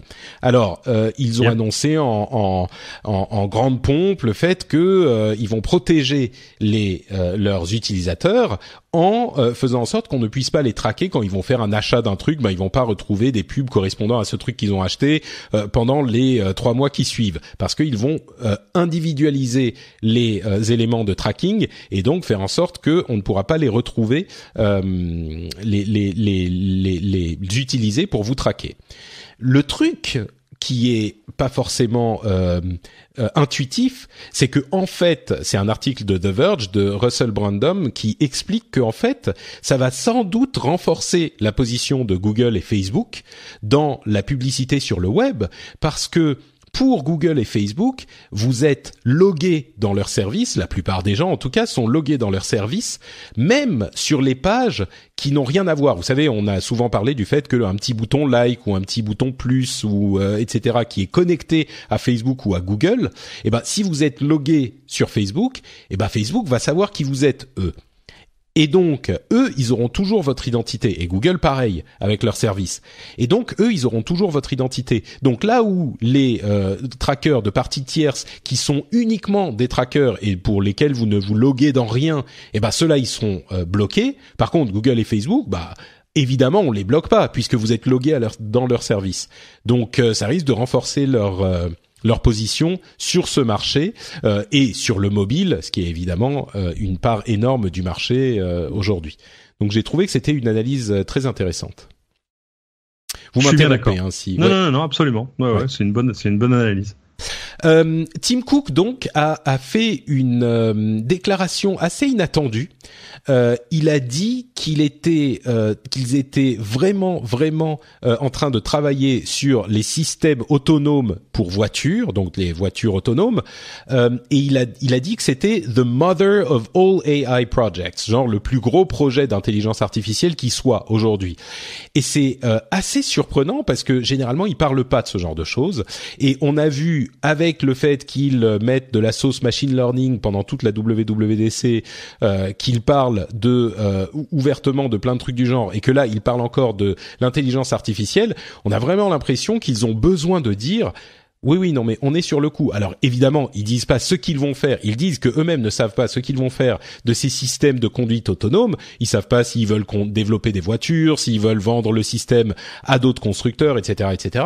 Mais le fait qu'ils en parlent, c'est pas hyper caractéristique de la boîte, quoi. Déjà. Non, mais je suis embêté, mais ils font plein de trucs pas très caractéristiques en ce moment. Voilà. Ils s'ouvrent, non, mais tu vois, voilà, ils s'ouvrent sur des questions. Enfin, tout à coup, on donne des, enfin, oui, il se passe des trucs, quoi. Non, mais dis, vas-y, là, on se raconte. Non. Bon, ok, d'accord. Non, mais il y a rien de. Non, je suis pas assis sur le secret des dieux, mais voilà, c'est-à-dire que tout à coup, même en termes de communication, voilà. Écoute, t'as quand même un tweet avec une photo de toi avec Tim Cook épinglé encore sur ta page Twitter. Déjà, bonjour l'autonomie et l'éthique. Là, pour le coup, mais lui, donc, il m'a ça rien veut dire dit de qu'il t'a révélé des secrets que tu ne veux pas dévoiler. Dans le creux de l'oreille, bien sûr. Non, mais pas du tout, mais vraiment pas. Non, Tim Cook, non, ça, tu peux pas lui faire dire ce qu'il a, autre chose que ce qu'il avait décidé de te dire à l'origine, donc ça, c'est pas possible. Mais voilà, il y a comment dire? Je pense que c'est aussi pour rassurer un peu. On sait il y a eu tellement de fuites sur Apple travaille sur un projet de machin, à embaucher des gens, à débaucher des gens et aller chercher des gens chez Tesla, etc. Qu'il fallait bien que ça se matérialise un tout petit peu à un moment. Pour l'instant, ça se matérialise comme ça sur oui, on travaille là-dessus et on verra bien ce qu'on fait. Mais c'est vrai que si le projet original était de faire une voiture, on ne sait pas si c'est toujours le cas. Ça a pas forcément l'air d'en prendre le chemin parce que c'est quand même, c'est autre chose. Hein. C'est la voiture, tu peux pas la faire chez Foxconn. Et d'un coup, faut avoir des usines de préférence les tiennes. Enfin, c'est un. Oui, mais le fait qu'ils en parlent, effectivement, c'est ça qui est surprenant, quoi. Mais ils sont, enfin en tout cas dans leur communication vers l'extérieur, un peu, on a l'impression qu'ils savent pas sur quel pied danser, un peu comme Google l'a été pendant un temps. Hein. Moi je me souviens, il y a 2 ans, Sergey Brin qui disait on travaille dessus, mais notre but c'est a priori pas de vendre une voiture, c'est pas notre métier, mais par contre il faut que qu'on retrouve le truc, que ça colle bien dans notre écosystème. De manière implicite, par exemple, imaginons qu'on fasse un Android machin, enfin ou un système qui soit l'intelligence de ta voiture, qui soit la conduite autonome, etc., et qui permette par exemple de faire passer les services habituels de Google exactement comme Android sur le mobile. Là, tout à coup, ça tomberait sous le sens.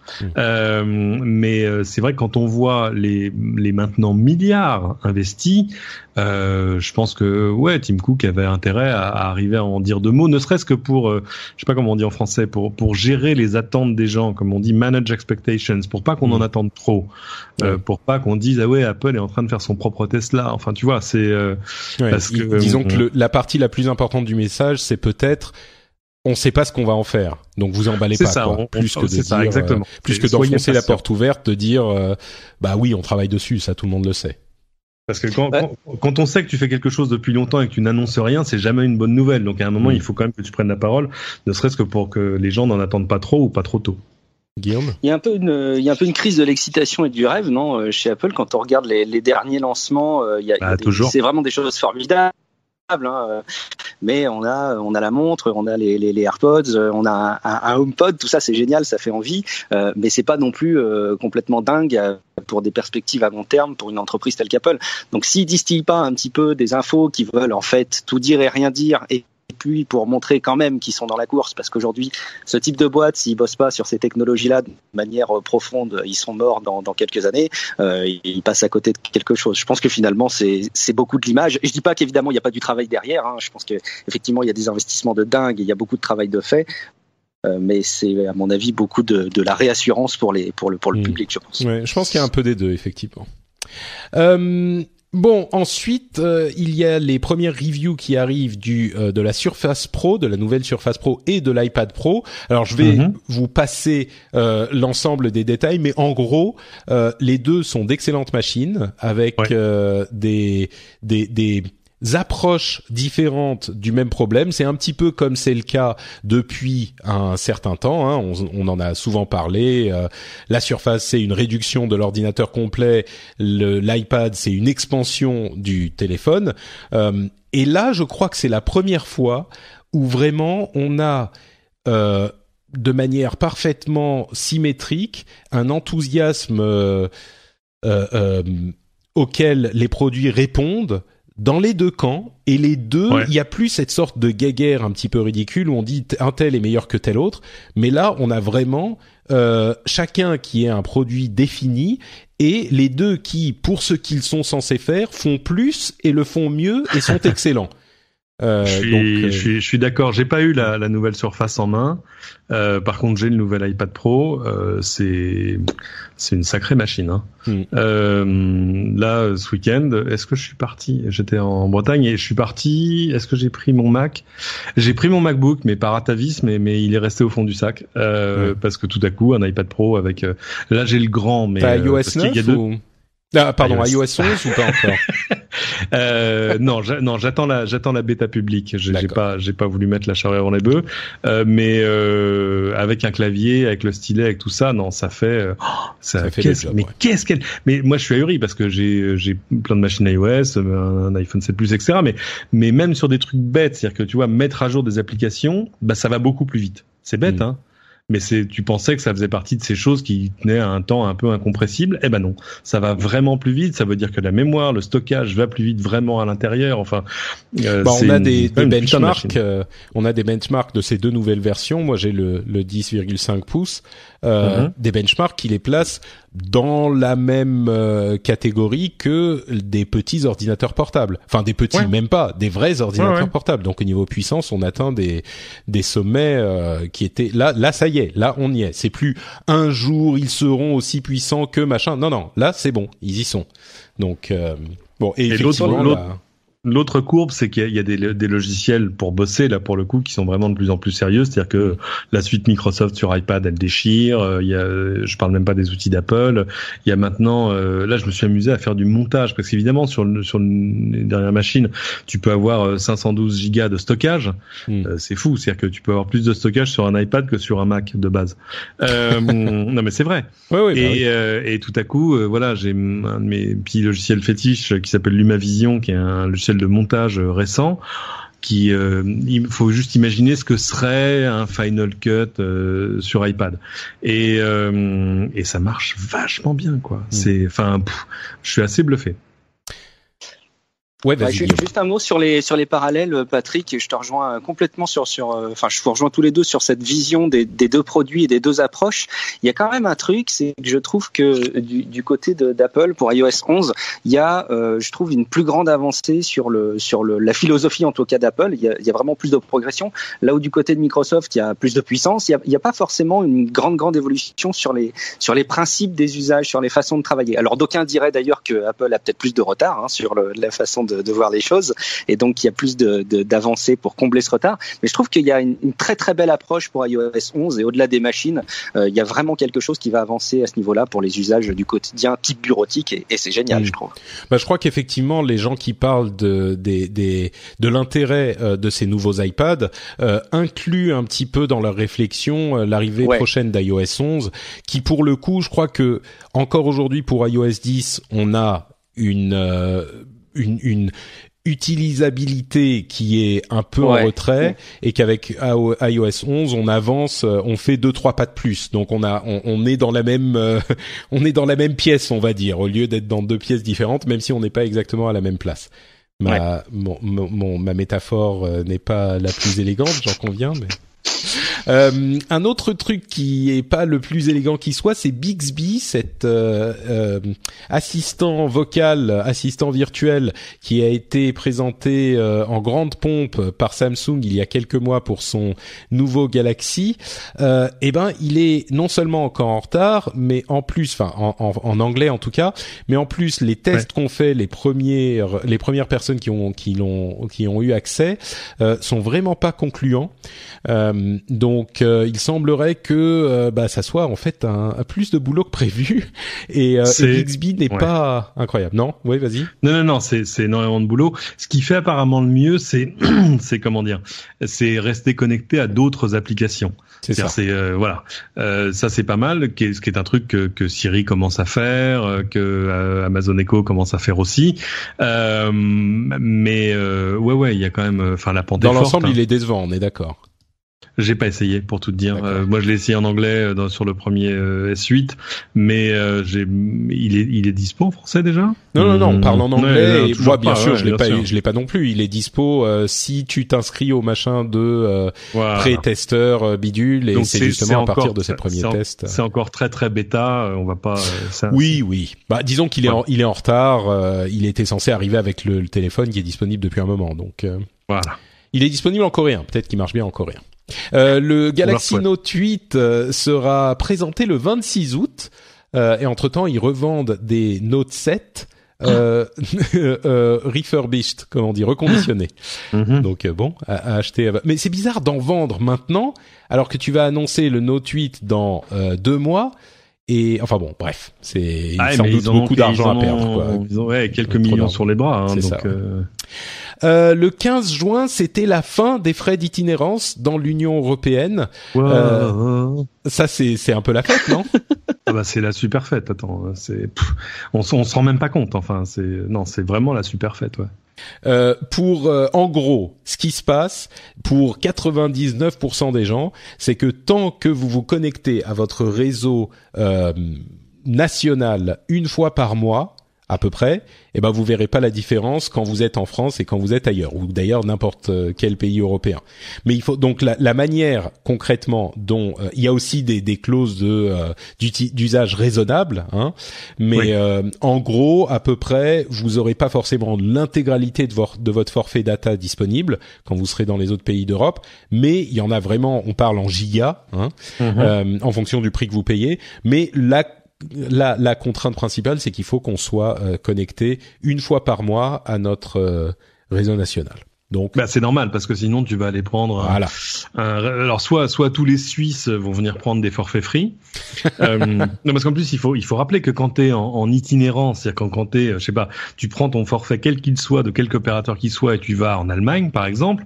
Tout à coup, t'es en itinérance, c'est-à-dire que tu peux utiliser n'importe lequel des réseaux existants. T'es même pas contraint par la qualité d'un réseau ou d'un autre. Donc c'est merveilleux, t'es roi du pétrole. Si en plus tu peux le faire pour moins cher qu'un abonnement local, je parlais des Suisses parce que chez eux le mobile ça reste assez cher. Mais moi, il y a une Canadienne que je connais bien. Qui n'est pas mon épouse, une autre, qui dit mais attendez, moi il faudrait en fait que je prenne un forfait free avant de rentrer au Canada parce que c'est bien moins cher que tout ce qu'il y a partout et qu'aujourd'hui ils donnent 100 gigas de données, ce qui n'existe pas au Canada où il y a une espèce de duopole absolument atroce ils se font tous égorger par leur facture mobile. Et j'ai dit oui, non mais non, en détail, c'est-à-dire que ça ne marche que si tu déménages pas en gros quoi. Puisqu'évidemment la grande crainte des opérateurs c'était de voir des gens aller faire leur shopping ailleurs. Enfin, ce qui est. Mais donc là, c'est un bon compromis, et c'est une fois de plus, ça montre que quand même, ça fait parfois du bien d'avoir une autorité étatique ou gouvernementale supérieure qui décide de comment fonctionnent les choses. Ça a juste pris un temps un peu proche de l'infini, hein, mais oui, sauf que s'y était pas intéressé, ça on y serait aurait toujours, effectivement été le temps infini, quoi. Snapchat a mis à jour son application avec une nouvelle fonctionnalité qui s'appelle Snap Map, qui vous permet de voir où sont vos amis. Sauf que leur truc est hyper mal foutu dans l'explication, et vous voyez où sont vos amis, et puis vous voyez leur story quand vous tapez sur l'icône, et donc vous voyez ce qu'ils sont en train de faire, et puis vous pouvez aller les rejoindre. C'est hyper sympa comme idée, sauf que ce qu'ils ne disent pas, c'est que en fait, ça donne votre localisation à vos amis, pas à tout le monde, mais enfin quand même, à chaque fois que vous lancez l'application. Genre, vous recevez un message, machin, ça va donner votre localisation précise à toutes les personnes qui sont vos amis, entre guillemets, donc les personnes avec lesquelles vous êtes connectés sur sur Snapchat. Ouais. Mais voilà un peu ma réaction. Non, mais ce que tu vois pas, c'est qu'ils ont racheté Zenly. Zenly, qui est cette application française, monsieur, qui viennent de racheter pour 300 millions. Et qui fait exactement ça, qui fait de la localisation. Donc on imagine que c'est cette techno-là qu'il y aurait derrière, je sais pas, ou qu'en tout cas ils l'ont acheté pour améliorer la techno, parce que le grand truc de Zenly, c'est qu'ils faisaient justement de la localisation en temps réel, mais en arrivant à ne pas pomper totalement la batterie de ton mobile, avec beaucoup de techno derrière. Mais c'est que quand tu installes Zenly pour partager ta position avec tes amis, tu effectues une démarche positive. C'est la différence entre le vote blanc et l'abstention. Tu vois ce que je veux dire? Oui, sauf que là, voilà. Je vais pas m'aventurer sur la comparaison avec le vote blanc et l'abstention, mais enfin, on est d'accord, Cédric. C'est hallucinant un truc comme ça. Dès que tu lances ton app, oui, ça te prévient plus ou moins avec un langage qui est pas très clair. Oui, tu peux aller dans les paramètres de l'application et activer le ghost mode pour du coup ne plus partager tes données de localisation. Mais enfin, par défaut, c'est activé et ça le fait non pas quand tu postes une story, mais à chaque fois que tu ouvres l'app. C'est une trahison de la confiance de l'utilisateur qui est presque criminel, quoi. Enfin, j'ai envie de... Je sais pas, j'irai pas jusque-là parce que ni toi ni moi ne sommes des utilisateurs sérieux de Snapchat. Je pense qu'au-delà de 22 ans, t'es un vieux con pour Snapchat. Donc, oui, d'accord. Voilà. Mais... Et c'est vrai que là serions-nous enfin tombés dans le fossé des générations? Est-ce que c'est normal pour les jeunes? Je pense que là, pour eux, on a déjà un pied dans la tombe. Mais enfin, je sais pas. Moi, j'ai vu des gens comme notamment un des youtubeurs que je connais sur Twitter qui s'appelle Hard Disk, qui fait des YouTube, enfin des vidéos sur la vidéo justement, qui s'en plaignait. Alors, il a peut-être un petit peu plus de 22 ans, mais enfin, il trouvait ça honteux. En plus, la géolocalisation, elle est d'une précision atomique, parce que tout le monde est bluffé par la qualité de la géolocalisation qui est meilleure que celle de Google Maps avec le GPS, enfin de certains. Et j'ai vu des communications. Il y a la police là en Nouvelle-Zélande qui communique même sur Facebook et qui avertit tout le monde, notamment les parents, faites attention aux usages de vos enfants, parce qu'effectivement, quand on sait en plus que ce sont des ados ou des jeunes ou parfois des trop jeunes qui utilisent Snapchat, ça fait vraiment un outil d'une très grande puissance mis entre des mains pas très très expertes. Donc ça peut faire tourner la tête, Snapchat comme ça.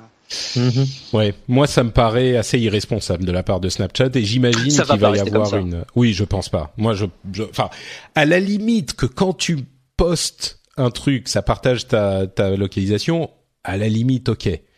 Enfin là, bon, bref, et on verra par si défaut ça change. aussi. Vraiment. Dailymotion, tiens, revenons un petit peu en France, a annoncé une sorte de relancement de la plateforme, comme on en avait parlé il y a quelque temps. On avait évoqué le fait qu'il se concentre sur 4 sujets principaux: les infos, le sport, la musique et l'entertainment. Et il se dirige un petit peu moins, disons qu'il se tourne un petit peu moins vers la vidéo créée par leurs utilisateurs. Donc ils abandonnent un petit peu ce marché à YouTube, qui avait pas vraiment besoin du bonus, il se porte bien déjà, et il se concentre sur du contenu un petit peu premium, quoi. Alors du coup, j'ai une question même plus qu'une autre, c'est comment se fait-il qu'on n'en ait pas plus entendu parler en France? Dailymotion, c'est quand même un bijou de notre internet, non? Ouais, ils sont en train d'essayer de faire Watt apparemment. D'autres ont essayé. Donc non, mais ils ont au-delà du fait qu'ils vont réussir ou pas, je sais pas. Non, mais c'est ça. Ils se cherchent depuis maintenant pas mal de temps, avec un problème ils sont face à un YouTube qui a une masse critique absolument délirante. Je lisais encore un chiffre ce matin. Il y a 1,5 milliard de personnes qui démarrent YouTube chaque jour et qui regardent en moyenne 1 heure de contenu. Non mais c'est dément. Incroyable. Voilà, c'est dément. Et donc difficile d'exister face à ça, sauf si t'es Vimeo et que t'es donc plus sur de l'hébergement. Bref, difficile d'avoir un modèle économique basé sur la masse. Oui, non, mais le fait qu'on n'entend pas parler de cette news de Dailymotion en France. Moi, j'en ai vu presque nulle part des. Si, bon, d'accord, c'est peut-être moi qui ai raté. Moi, alors. J'ai vu des choses. Ouais, mais bon, ça va être très très difficile. Guillaume, est-ce que justement tu disais que tu avais des enfants, est-ce que tu es enthousiasmé par l'idée que Netflix soit en train de tester des séries télé entre la série et le jeu, c'est-à-dire que c'est genre le Puss in Boots de Shrek, le chat là, super mignon, notamment, hein, il y a d'autres séries, mais un truc où tu as eu un épisode où tu peux faire des choix. Donc à certains moments de l'épisode, tu es face à un choix et en fonction de ce que tu choisis, ça va faire partir l'épisode dans une direction un petit peu différente. C'est les dessins animés dont vous êtes le héros, quoi. C'est un peu ça, ouais. Non, mais c'est un super exemple parce que les livres dont vous êtes le héros, ceux qui justement ont un petit peu plus de 22 ans s'en souviennent encore avec émotion. Tout à fait. Ouais, si ça peut faire taire l'âne trop, après tout, pourquoi pas. Je pense qu'il y a plein de parents qui seraient ravis. Mais ouais, je suis pas convaincu que ce soit ce que demain auront envie de faire les enfants quand ils seront face à des dessins animés. Après, peut-être que je suis déjà trop vieux ou que je me rends pas compte du tout. Mais aujourd'hui, l'interactivité, tiens, l'exemple, c'est la maison de Mickey. Alors là, ça va parler aux parents qui accompagnent leurs enfants devant les dessins animés. Il y a la maison de Mickey qui se veut un peu interactif, un peu à la manière de Dora l'exploratrice, c'est-à-dire que Mickey parle et puis il dit compte avec moi le nombre de moutons, gna gna gna. Et en fait il y a strictement aucun enfant qui le fait, il regarde de manière très très passive son dessin animé. Donc cette interactivité qui est complètement artificielle, aujourd'hui les enfants ne l'utilisent pas. Alors de là à ce que les enfants aient un usage très différent demain des dessins animés qu'ils l'ont aujourd'hui, peut-être, mais enfin si ça continue comme ça, je suis pas certain que ça aura un succès de dingue. Bon, ça va tester en conditions réelles, on va dire. Google et Facebook et plein d'autres sont en train de détailler les efforts qu'ils font pour, on va dire, contrôler le contenu qu'ils ont sur Internet. Alors, on va pas rentrer dans les détails parce qu'on en a beaucoup parlé déjà et puis il y a différentes méthodes qui sont employées et qui commencent à porter leurs fruits. On en avait parlé déjà, comme je le disais la dernière fois.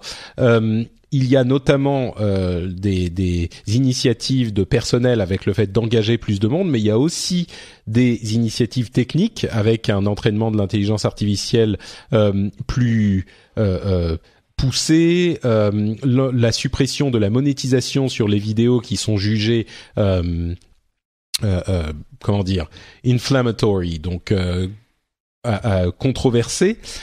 Et un élément qui m'a paru très intéressant, là on parle de YouTube, c'est que ils sont en train de cibler les gens qui pourraient être, selon leur profil, potentiellement victimes de vidéos de recrutement, avec des vidéos d'explication des mécanismes d'embrigadement. C'est-à-dire que au lieu de diffuser une pub avant la vidéo, ou même pas forcément une vidéo d'embrigadement, mais les vidéos que pourraient regarder des personnes qui correspondent à ce profil, ils vont mettre des vidéos qui vont expliquer les processus d'embrigadement, qui vont détailler les trucs et dire faites attention, parlez aux gens si vous avez besoin de parler, etc. Bref, prévention quoi. C'est hyper malin, non ? Bah c'est intelligent parce qu'évidemment sinon c'est un jeu sans fin de tu mets une vidéo, je la retire, tu remets une vidéo, enfin et avec parfois des problèmes de curseur sur ce qui peut être normal, pas normal, autorisé, pas autorisé, qui existe toujours d'ailleurs de toute façon, mais bien sûr, et avec aussi une collaboration entre les plateformes, donc pour arriver à définir en gros des empreintes pour dire voilà, cette vidéo là on l'a détectée chez nous et elle est interdite, donc vous pourrez la détecter automatiquement au moment où elle est postée et pas juste a posteriori. Oui, donc il y a des passerelles entre YouTube, Microsoft, Facebook, etc. Facebook et les autres, voilà, avec un système de signature commun, ce qui est amusant parce que c'est un truc qui peut intéresser puissamment les ayants droit aussi. Non, mais tu vois, en gros, c'est sûr que ça va être utilisé pour ça, je pense aussi, hein. Tu es la FIFA, tu postes. Il faut expliquer comment ça marche aujourd'hui. Si tu es, je sais pas, un producteur de films, producteur de séries ou la FIFA, tu peux directement poster, mais alors en privé, illisible par qui que ce soit, une vidéo de ton œuvre, que ce soit un match de foot, une série ou un clip ou ce que tu veux. Elle sera pas visible, mais par contre, YouTube va pouvoir en prendre une empreinte et interdire la publication, soit de l'œuvre complète, soit même d'extraits de l'œuvre par d'autres. c'est le fameux flagging, enfin tu vois où tout à coup, je sais pas, ça m'est encore arrivé la dernière fois, ça m'a énervé, où je postais un clip, le clip lui tout allait bien, c'est un truc qu'on a tourné nous, mais par contre il y avait à un moment de fait un bout de musique et tout, et on dit ah bah non ça c'est pas possible. Et du coup il t'enlève le son sur toute la vidéo, y a non du coup il poste, là c'était Facebook et du coup il poste pas la vidéo, et le seul moyen que tu aies de faire poster la vidéo c'est de dire non vraiment ça m'appartient. Alors non, tu peux pas dire un truc pareil. Donc voilà, c'est des technologies qu'on connaît déjà, mais je sais pas s'ils avaient déjà en place des systèmes pour collaborer entre les plateformes. Bah pour ce problème-là en tout cas, ce sera le cas. Covfefe, vous vous souvenez de Covfefe? Oh yeah. Le truc qu'avait tweeté le président américain. Eh bien, figurez-vous que Covfefe a désormais un véritable sens, puisque c'est une loi qui a été proposée par c'est un sénateur, non, un parlementaire américain qui a proposé la Communications over Various Feeds Electronically for Engagement, donc Covfefe, ce qui est amusant comme ça. Mais ce qui est surtout intéressant en fait, c'est que ça touche à l'archivage des communications officielles des différents organes du gouvernement et notamment du président, parce que le fait qu'il tweete régulièrement et de manière non contrôlée pose des problèmes sérieux de deux manières. D'une part, l'archivage, parce qu'il lui est arrivé de supprimer des tweets. Et ça, normalement, il n'a pas le droit si c'est considéré comme de la communication du président. Et en l'occurrence, je pense que oui. Et d'autre part, le fait qu'il bloque des gens, il y a des sociétés, enfin des organisations de défense des citoyens qui se sont posé la question de savoir est-ce que légalement le président a le droit de bloquer des gens de son compte Twitter, puisque ça veut dire qu'il leur interdit, en théorie, d'avoir accès à sa communication. Donc, c'est vraiment intéressant de voir à quel point ce genre de problème se pose avec ce type d'usage des outils informatiques, quoi. Parce que l'argument tient pas, parce que même si Donald Trump te bloque, ce qui est quand même un badge of honor, hein, moi j'adorerais que Donald Trump me bloque. Non mais c'est vrai, voilà. Et tu peux toujours aller voir le flux, mais quand t'es pas logué. Mais quand même, son flux reste public, donc c'est a priori sans objet. Mais oui, c'est que évidemment. Ouais.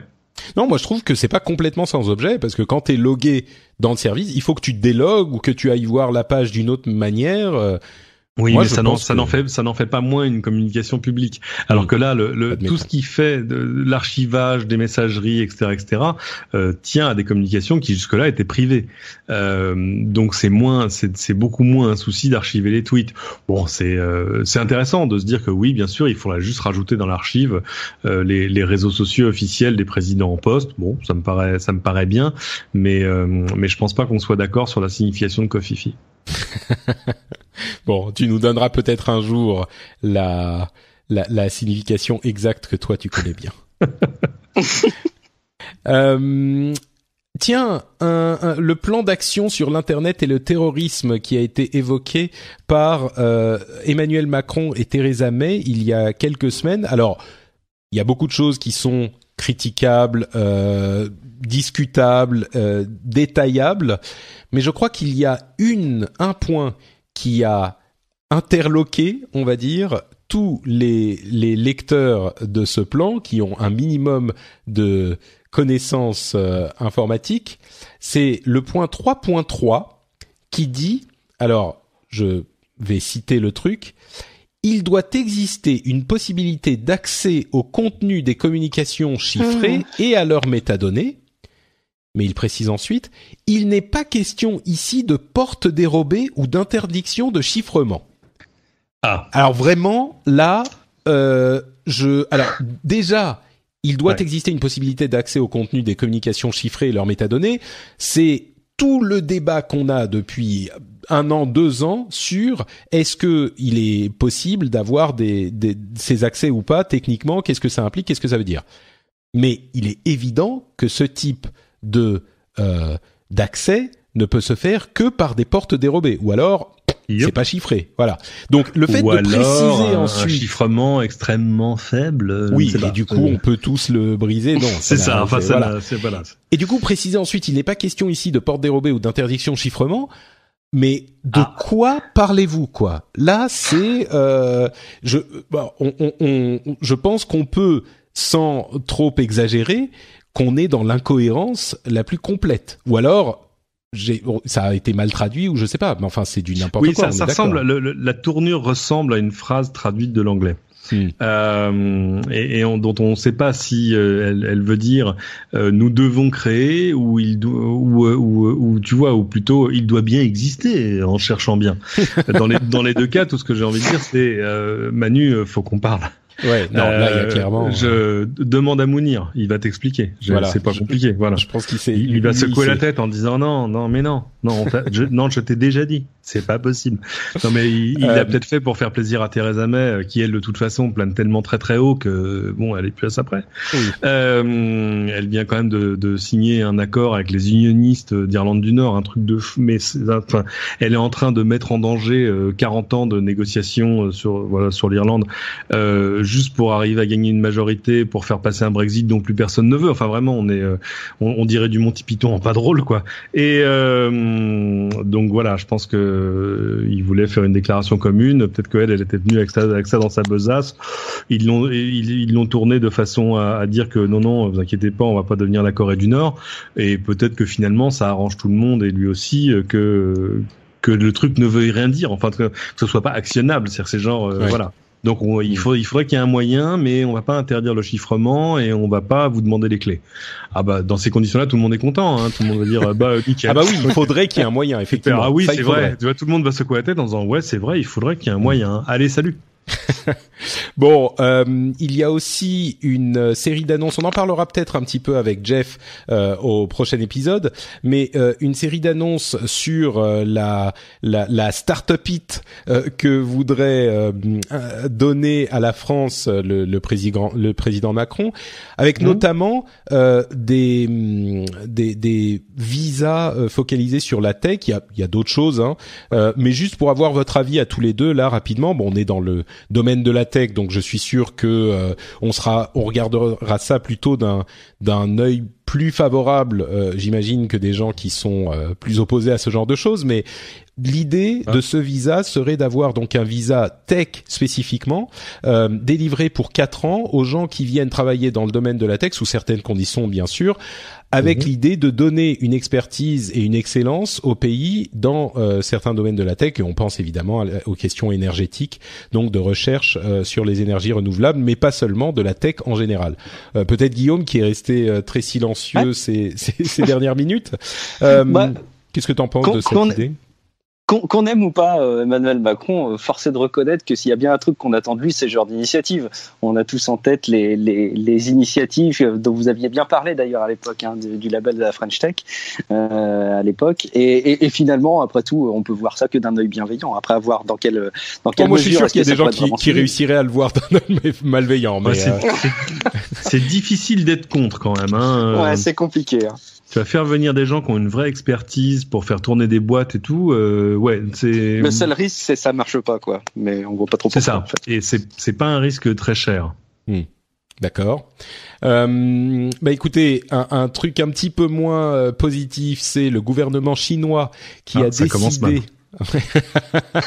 Qui a décidé. Alors vous savez qu'ils essayaient de faire la police sur les réseaux de streaming audio et vidéo.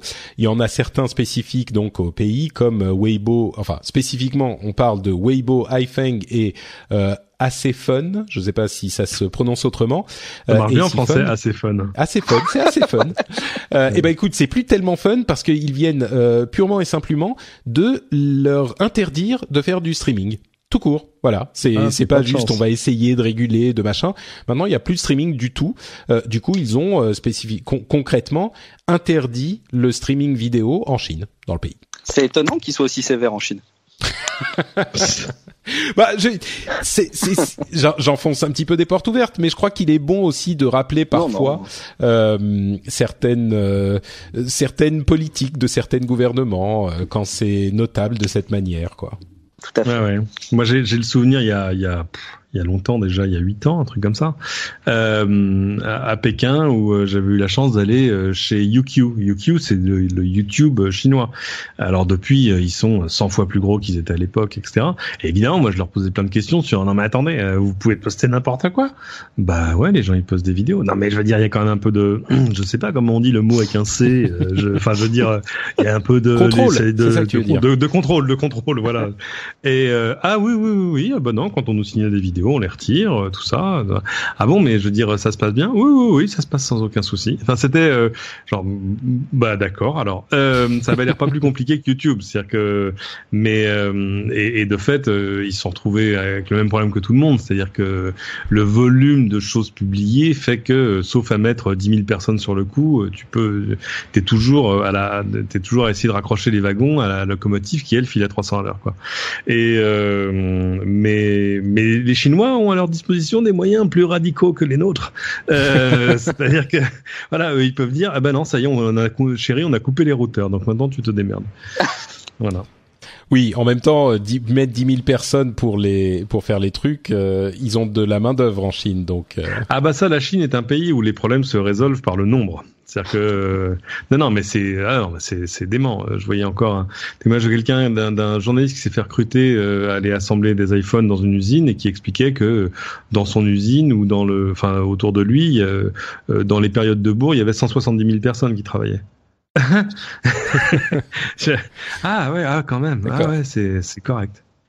Bon, nos amis de Blade, les gens qui développent le PC Shadow, qu'aime beaucoup Jérôme Kainborg et que moi j'ai testé aussi, ont levé 51 millions d'euros pour essayer de développer leur PC dans le cloud.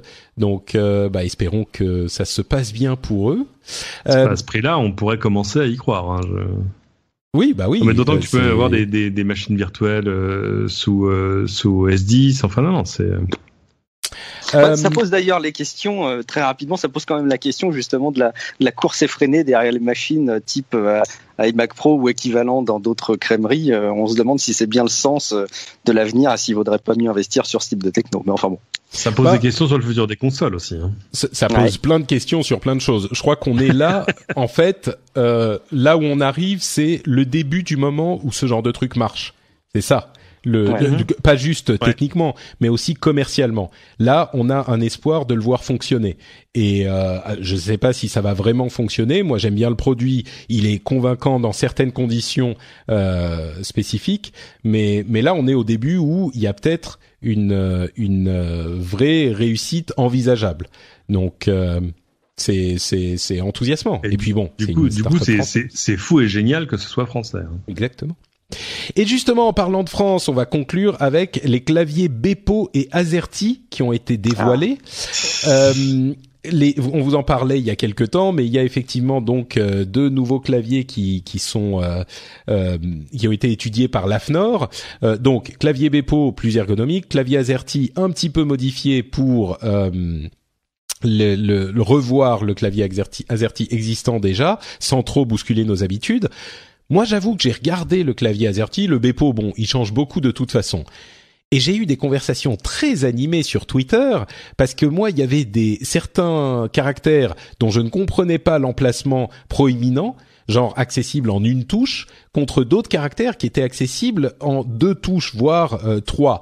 Et il y a certains caractères comme, vous avez la barre horizontale qui sert beaucoup aux programmeurs, et c'est ce que tout le monde m'a dit, on m'a dit, mais pour les programmeurs, c'est hyper important, machin, ok. Mais enfin, elle est accessible en une touche. Micron est accessible en une touche, je suis sûr qu'il y a plein de chercheurs qui utilisent beaucoup le Micron, mais enfin bon, voilà. Et alors, et le ampersand. L'ampersand, oui. Voilà. Le et, oui. Le et, qui est accessible en une touche. Et puis, à côté de ça, on a le at, où il faut appuyer sur Alt graphique et A. Oui. Genre, enfin, Alt graphique, c'est quand même pas la plus pratique de toutes les touches, je sais pas. Il y a, il y a 3 ou 4 tirets différents. Il y a le petit truc de paragraphe, là, qui est au-dessus du et.